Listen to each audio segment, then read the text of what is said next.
ഒഴിച്ചു കൊടുക്കുക. ഇനി അതിലേക്ക് പയർ പുഴുങ്ങിയത് പുഴുങ്ങി വെച്ചേക്കില്ല, ഇടാനുള്ളതെന്ന് അറിയാം. ഇട ചെറുക്കെ അങ്ങോട്ട് ഇറക്കി കൊടുക്കുക. ഇത് രാത്രിയിൽ ഹെൽത്തിന് നല്ലതല്ലേ? ചെറുപയറും നല്ലതാ അല്ലേ?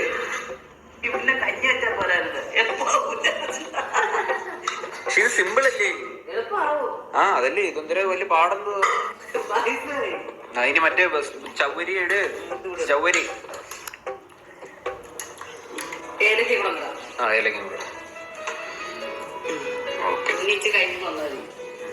ഇനി പാലൊഴിക്കണ്ടേ? അത് എട്ടിൽ പിടിച്ചതാ. ഏത് പാട്ടോണം?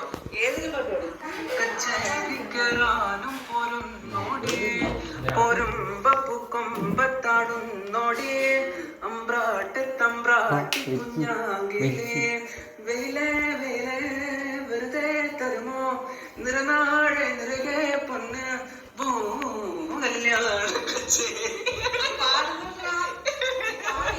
മണിച്ചേട്ടന്റെ പാട്ടാണ് മിന്നാമിനുങ്ങി. പണ്ട് പാടിയത്, ലിറിക്സ് മറന്നുപോയെന്ന് അറിയത്തില്ല. റെഡി? മിന്നാമിനുങ്ങി മിന്നും മിനുങ്ങി എങ്ങോട്ടാണ് നീ തനിച്ചല്ലേ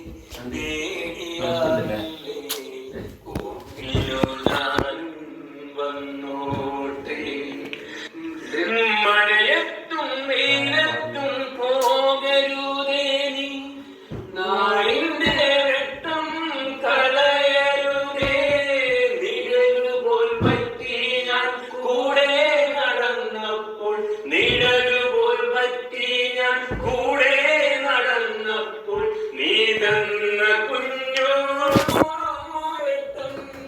മിന്നാമിരുങ്ങി എങ്ങോട്ടാണ്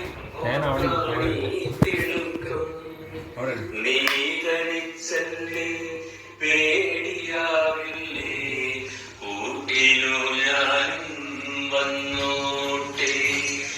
മുന്തിരി കറുപ്പടിയായി.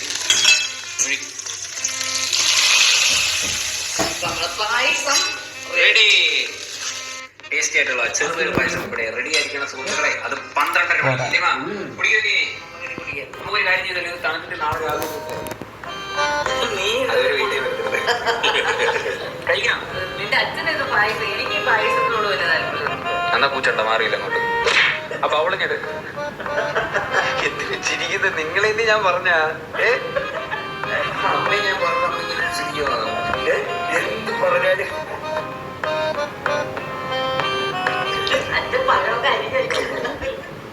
12 മണിക്ക് കണ്ട അമ്മയെ കൊണ്ട് ഞാൻ ചെറുപയർ പായസമൊക്കെ ഉണ്ടാക്കിച്ചിട്ട് എന്തൊരു മനസ്സല്ലേ? അതെ, കഴിച്ചു നോക്കാം കേട്ടോ. കുറച്ചേരം തണുക്കാൻ പറ്റില്ല. ആ ചൂടോട് കൂടി അമ്മാക്കി വെച്ചാൽ പൊള്ളി ഉരുകി അവിടെ ഇരിക്കും. അതിനുകൊണ്ട് കുറച്ചും തണുക്കാൻ പറ്റും. തണുത്തു പക്ഷെ അതിന്റെ പഴമൊക്കെ അരിഞ്ഞ് അതിന്റെ സൈഡിൽ ഇട്ടൊന്ന് സെറ്റ് ചെയ്തില്ലേ? എനിക്ക് കൂടെ ഒരു പഴം അരിഞ്ഞു തരുമോ? ഇതിനുണ്ട് അടിപൊളി. കുറച്ച് പഴയും കൂടെ അങ്ങോട്ട് അരിഞ്ഞിട്ട് പായസത്തിന്റെ കൂടെ ഇട്ട് ഇങ്ങനെ